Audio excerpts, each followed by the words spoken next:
Welcome to the Afterspin, opinions from thought leaders in our state. I want to ask John Hood and Chris Fitzsimon. Last week, panelist Howard Lee talked about former Governor Terry Sanford hiring John Ehle, a novelist from Asheville, as his idea man. Ehle came up with creative and innovative ideas that helped our governor and our state. And it raised the question, who, if anyone right now, would you consider a modern day version of Ehle in government? John Hood? I don't think there's a specific individual that fills the same role that he did back in the day. I do think that if you look at the constellation of groups and think tanks and organizations on the right that I'm associated with and on the left that Chris is associated with, they have been sources of ideas for the respective sides of the political spectrum in North Carolina now for a number of years. And they are playing that role of sometimes pushing the envelope and pushing ideas out there that don't get immediate action, but they sort of make what does happen look more reasonable. Like it's, oh, well, we'll try that because that crazy idea from Hood's too radical, but we're going to try this. And so I do think that's the way that the two sort of ideological coalitions are working. But Ehle had some credentials and some credibility that... Are you suggesting that the John Locke Foundation does not? Because yes, I don't think that's correct. Exactly what I'm saying. Because of the fact that he worked for the governor and he was sort of the governor's person. And so the governor could kind of have faith in the fact that he was not coming at it strictly from a partisan point of view. Do you know anybody who's filling in? I think John, unfortunately, is onto something. But our political system, the whole nature of all this has changed, and I'm not sure now what would happen if a governor of either party hired an idea guy. I think that there would be people would think that was odd.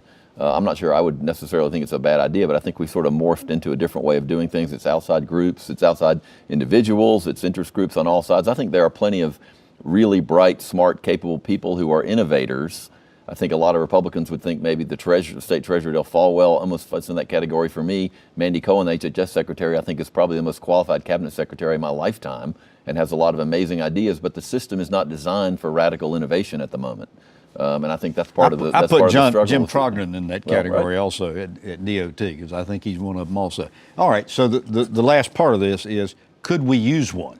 Would it be helpful if Roy Cooper or whoever is governor had someone whose sole purpose was to sit there and try to devise strategies and ideas that could help North Carolina, John? I think that was an interesting period of time with a lot of ideas put on the table that maybe had not previously been done.